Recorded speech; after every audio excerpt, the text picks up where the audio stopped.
the heads of states here in this summit will adopt or reject some of the recommendations that have been made. One key recommendation that was made by the intersectorial, interministerial executive council was, to discuss the issues regarding Sudan and the Democratic Republic of Congo, the escalation, the humanitarian crisis, and they are calling for an immediate ceasefire. And not only that, they also want peacekeepers in that particular country to be added and revamped in order to prevent, further loss of lives and property.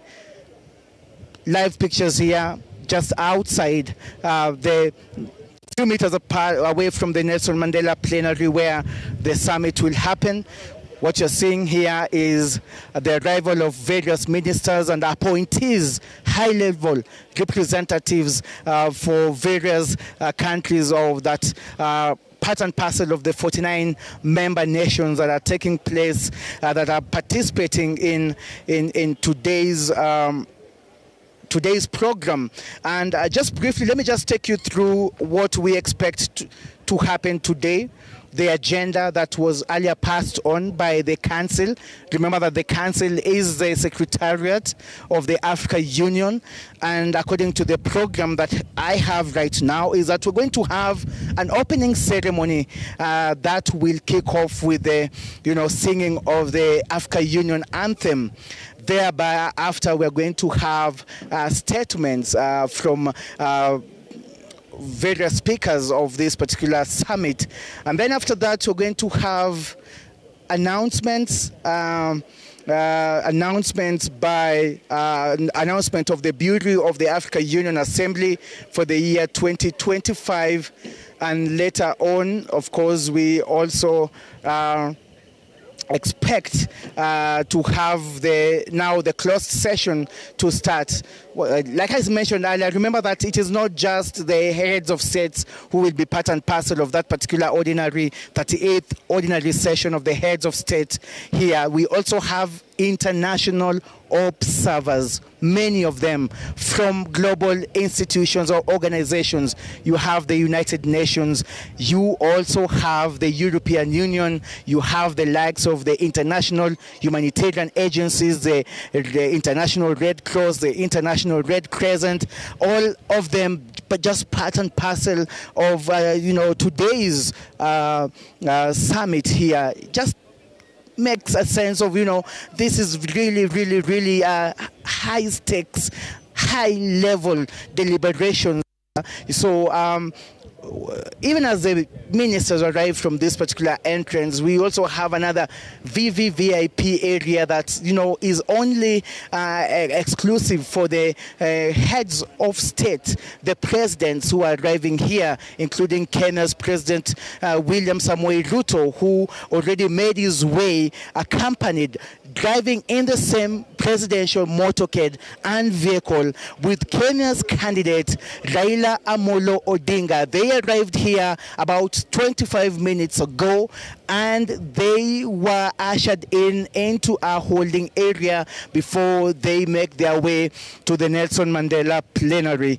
So quite, colorful and interesting pictures here, because, Africa is all about origin and culture. And so you have the heads of states driving here in style. And, this is just the beauty of the Africa continent. It is a show, of origin. It is a celebration of culture as well. And so they are arriving here, the delegates are arriving here in all their preferred outfits, I should say, all regarded official, by the way, for this today's Heads of State Summit. And so even as they arrive, the big agenda, of course, will be the AGM, the Annual General Meeting, which is part and parcel of the 38th ordinary session of the Africa Union. And so, you're very careful. This is Kenyan Media. And, we are seeing live pictures of you, very cultural outfit as well. How do you feel about, appearing, dressing this way? Unfortunately, I'm not supposed to be on air. I'm not supposed to. I'm on duty. Okay. Yes. But we appreciate the presence of African Union, and it brings across all the African leaders. How important is the 38th session to you? My brother, I have to go. Thank you. Okay, just one part and parcel of the, the protocols here at the Africa Union, yes, like I mentioned earlier, they are arriving in style, of course, and this is what makes Africa unique, culture, origin, displaying itself here at the summit.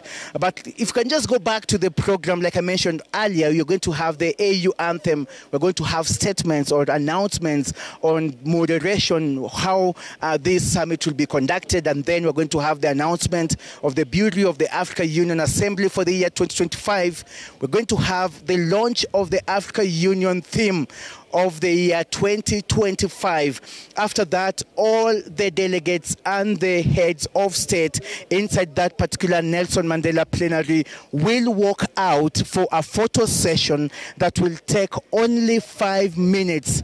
Then after that, the media will be requested to come out, and not only the media, other representatives of various governments will also be told to come out. Only observers and high dignitaries will be left inside because it will be a closed session. Now, what will happen in this particular closed session of today's ordinary session of the AU, we will have the adoption of the agenda and organization of work.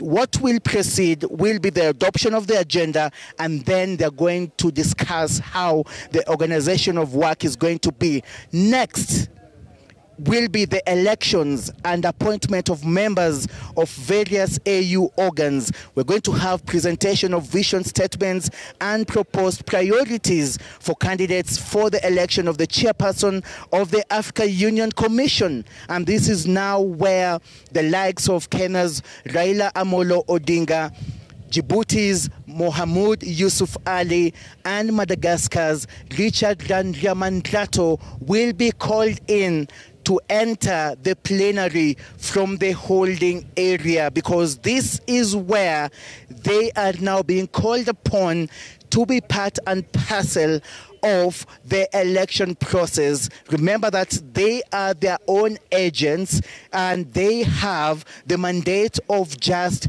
sitting back and to witness if the modality is being followed as far as the election of the Africa Union Commission chairperson and deputy chairperson is concerned. What you're seeing is more and more ministers, most of them foreign affairs ministers from all the 49 member states of the Africa Union that will take part in the 38th ordinary session of the AU.